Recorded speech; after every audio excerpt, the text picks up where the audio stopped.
Ladies and gentlemen, thank you so much for being here today in this conference. Today is a very important day for the Saudi Spanish Center for Islamic Economy and Finance. So we have with us Shaikh Saleh Kamel. Shaikh Saleh Kamel is a pioneer in Islamic financing. He started the Islamic banking over 40 years ago, and the people who are interested in Islamic finance, we know him very well, and we copy him and respect him in his help for improving Islamic finance throughout the world. And that's why it is a great honor for me to present Shaikh Saleh today. Thank you very much.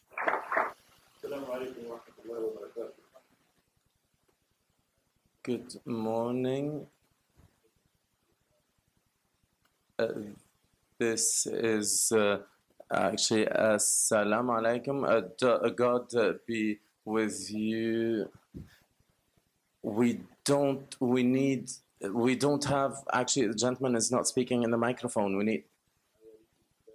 This is what the shared history between the Arabic world and Spain, when the Muslims and the Christians and the Jewish people were just participating in one human civilization for the whole world. First of all,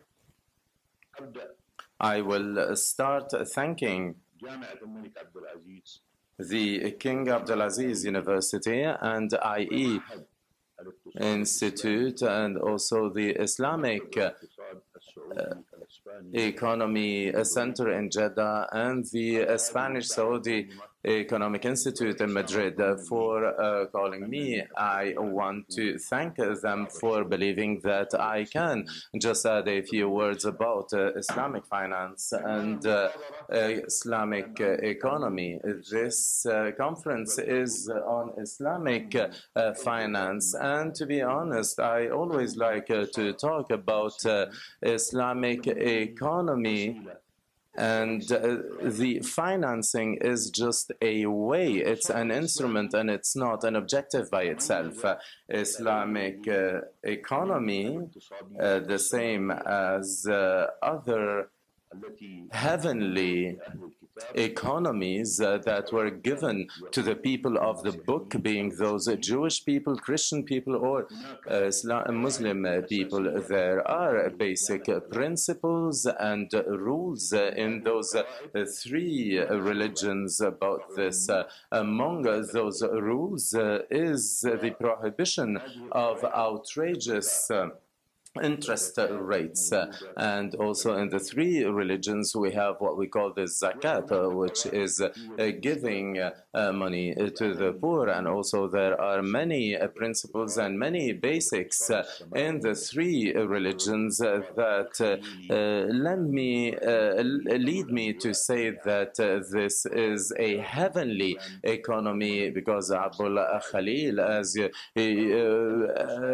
all the three religions have had always the same basics, and I would prefer to call this is just an ethical development economy, because this type of economy just try to be as ethical as possible and tries to really foster development. So God Almighty, when He created human beings, He just gave human beings all the principles and rules in order for the human beings to carry out their lives in the best way possible. It's exactly the same as any industry, for example, that produces any machinery, and it also produces the manual in order to use this machinery. So if we don't follow the rules that we have in this manual, we just reach the problems that we now see in the world. And there could be, for example, a change between the economy in general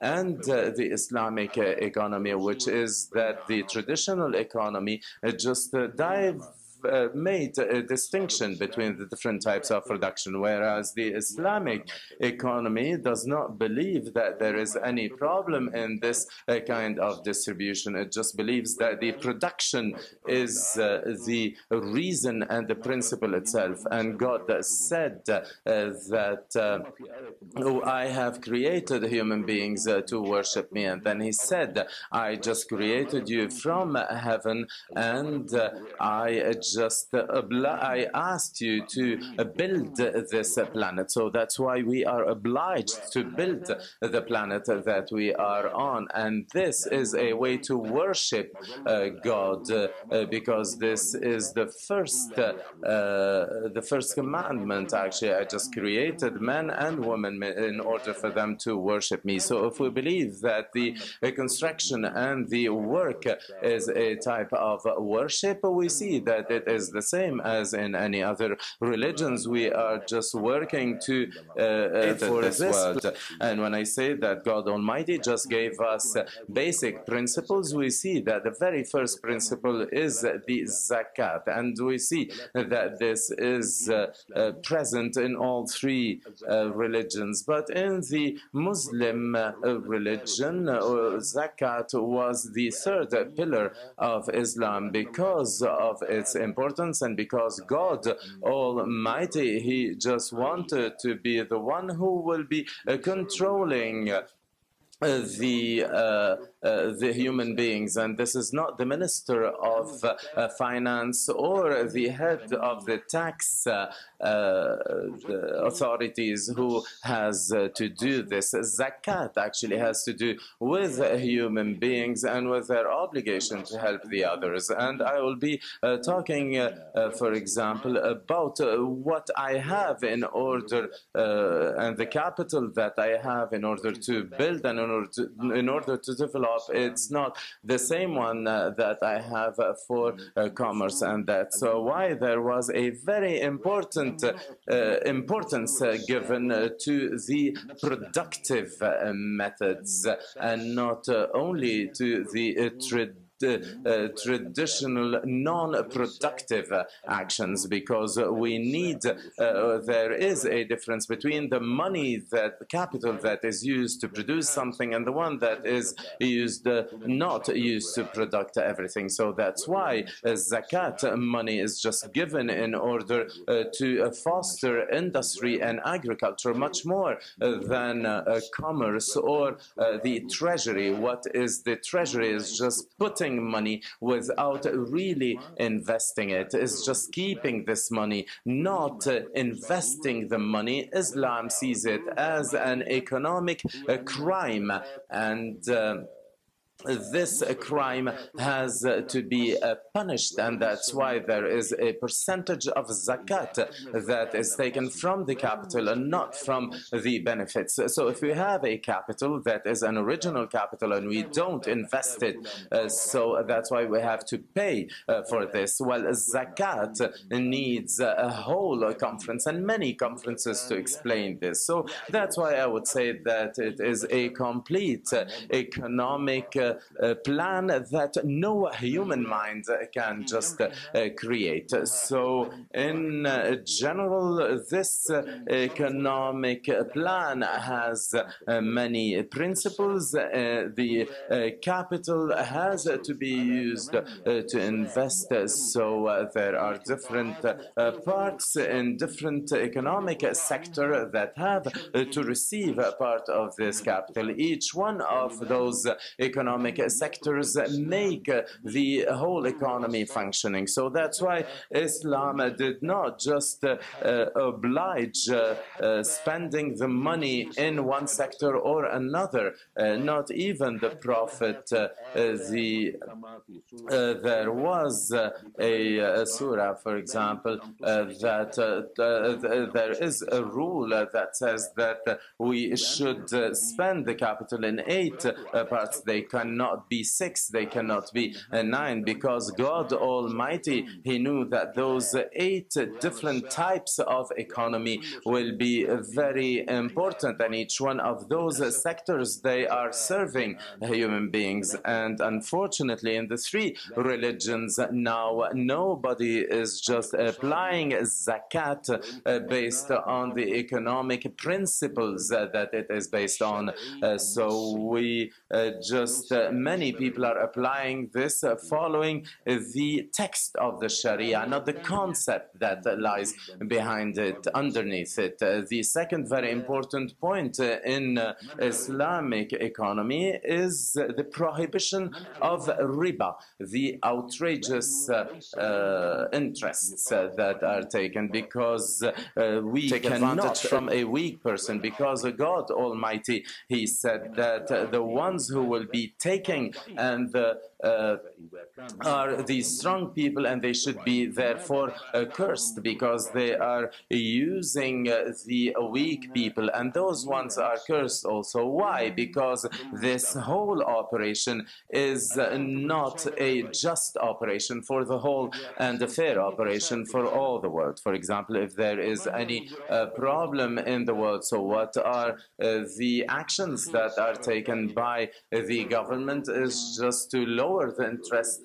rates and bring them close to 0. Why? Because if we lower the interest rate, we have a higher investment, and investment will just bring growth, and it will bring work and employment to the people. God Almighty, He says that we just have given more importance to ones over the others. Why? Because you have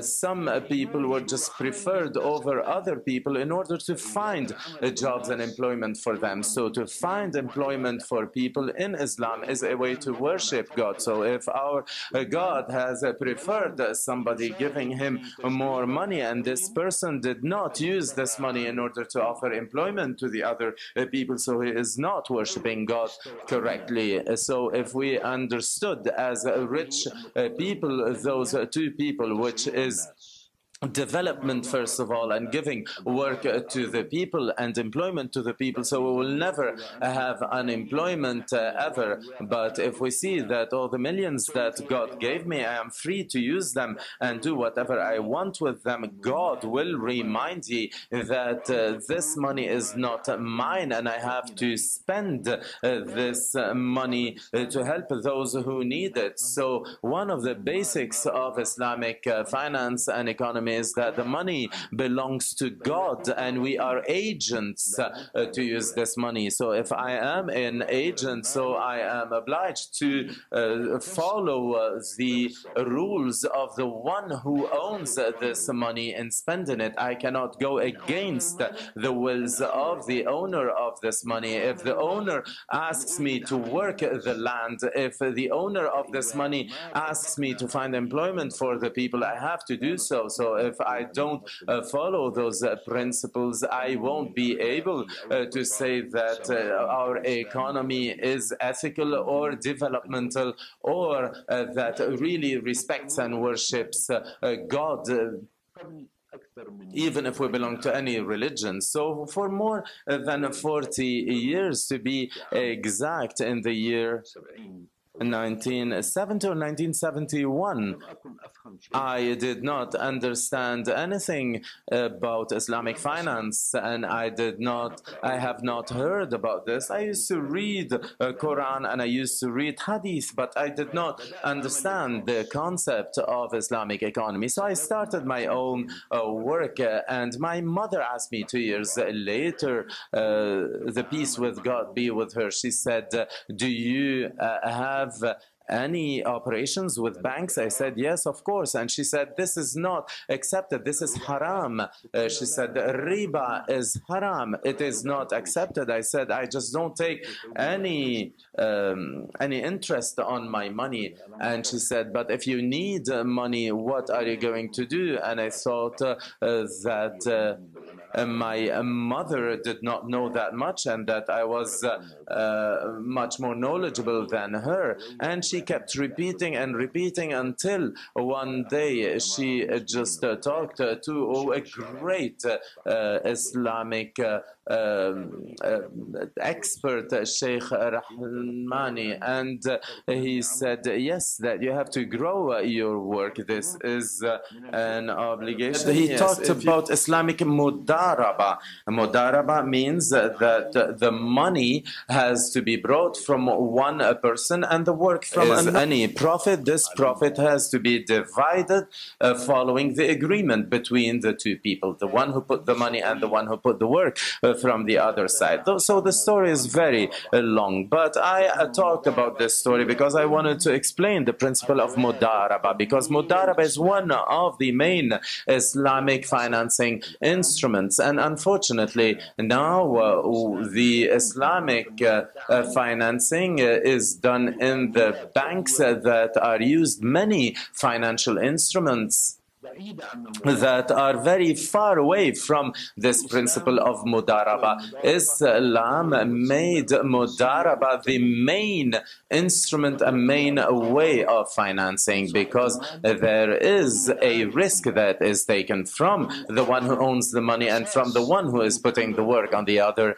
hand. But this is the basics of the construction of our world, because if we didn't take any risks, we would be still living in caves. So any new activity entails some risk. So that's why we have hadith who says that if you want to really make a gain, you have to be prepared to lose. So if we went away from this principle, so no matter what this instrument is not related to Islam by any means. Among the Islamic financing instruments, unfortunately, we did not see them in profoundly. We only just looked at the mechanic way of their functioning. Of course, there are objectives of Islamic principles, and there is a certain mechanics, and there is a certain result that we have to reach. So what is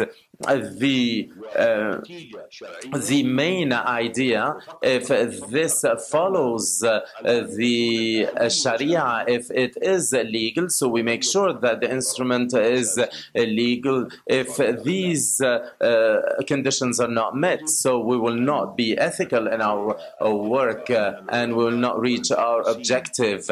So that's why we have to make sure that all the experts and all the researchers have to understand that they have to center and focus on the objectives and not on the mechanics. And I believe that we can just summarize this saying that we have present money that will bring more money in the future, being the instrument what it is. So there is money, and between money and money we have tissue, we have clothes. So that's why many of the economic instruments and financing instruments that we have in the world, they are not related to Islam and Islamic principles.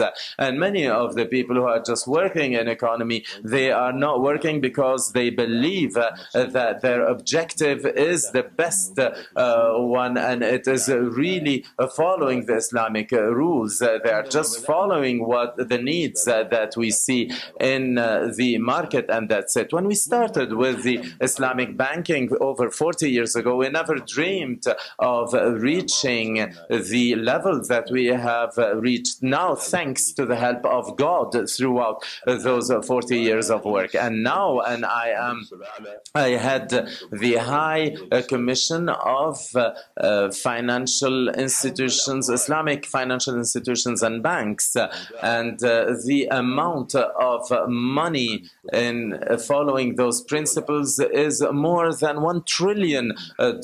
We had never dreamed of this 40 years ago when we started working in this. The international institutions and the central banks and national central banks and international banks did not see those principles with good eyes, and all this situation has changed. But those who are working in this field, I'm talking about researchers and also about those who are working, being those financial institutions or entrepreneurs, we have to follow the objectives of Islamic rule, of Sharia, and we have to make sure that the instruments that we are using follow Sharia and that the results follow the Sharia, also the Islamic rule. I am very happy to see that there are research centers throughout the world that deal with this subject, and I am very happy to see that in the Western universities there are research centers about this. I'm very happy to see that the King Abdulaziz University's research center has just developed its work outside the Kingdom of Saudi Arabia in order to disseminate this type of idea in Europe and in America and the rest of the world. But I hope from research centers and also from all those people who are working in this field to keep in mind what the objectives and the rules of Sharia are. I believe that the institutes, the research institutes that exist in the world, we need first of all to create curricula that really focus on results, on objectives,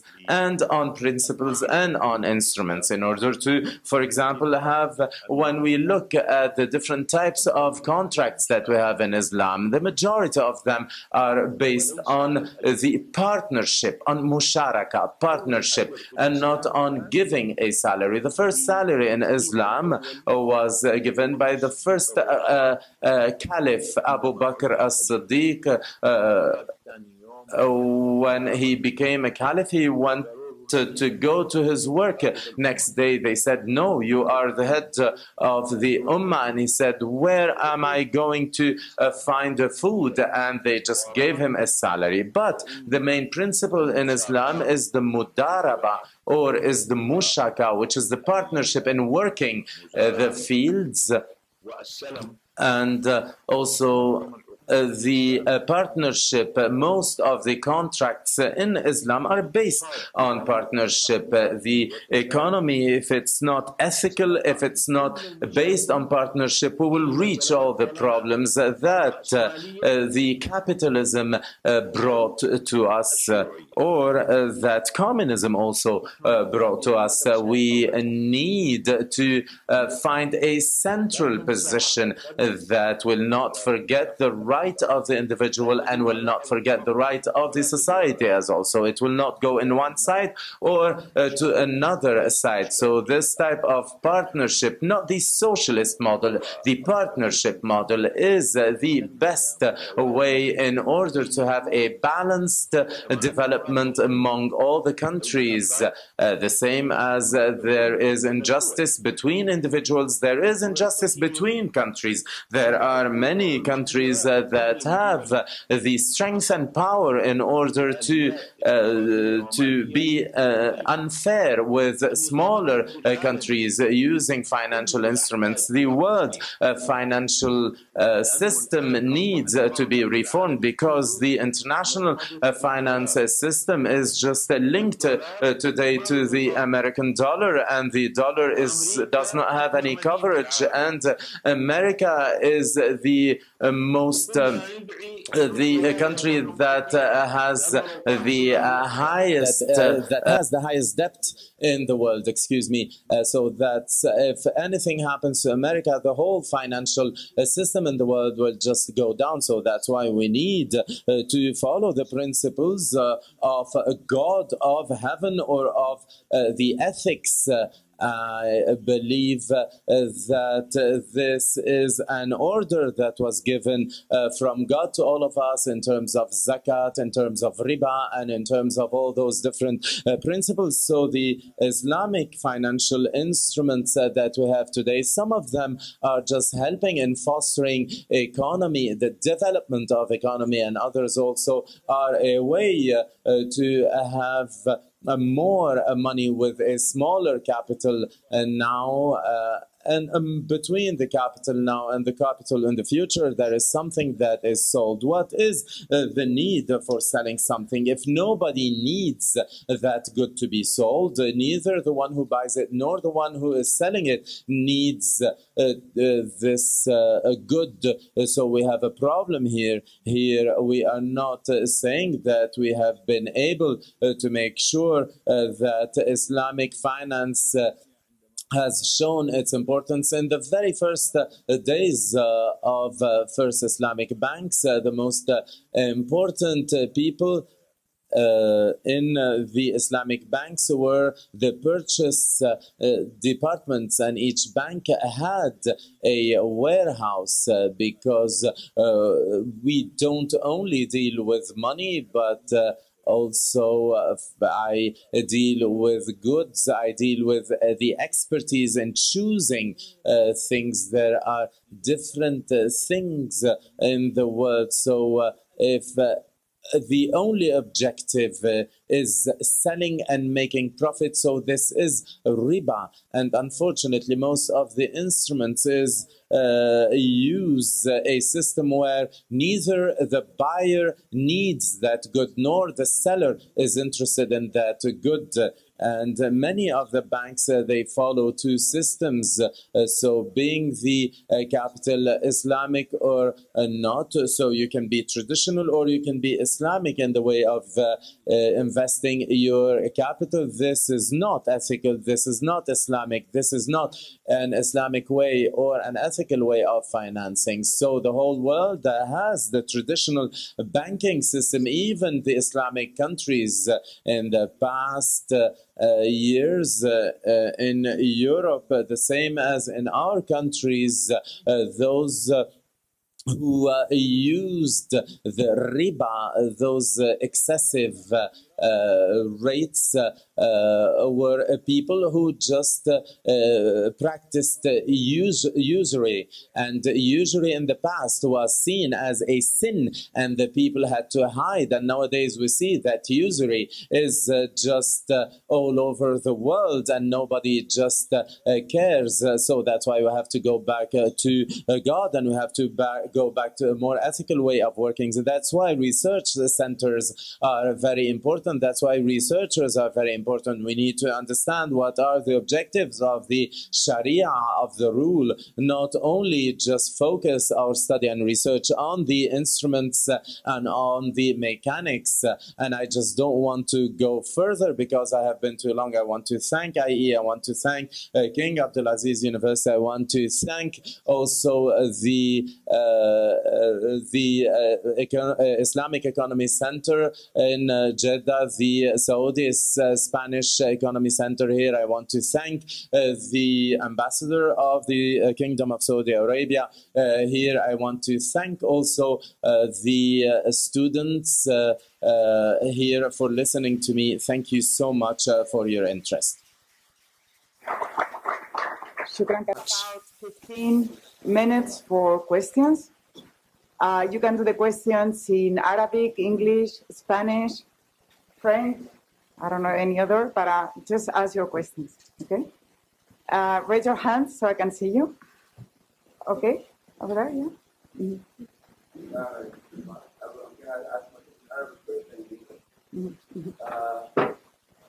Microphone. Mike.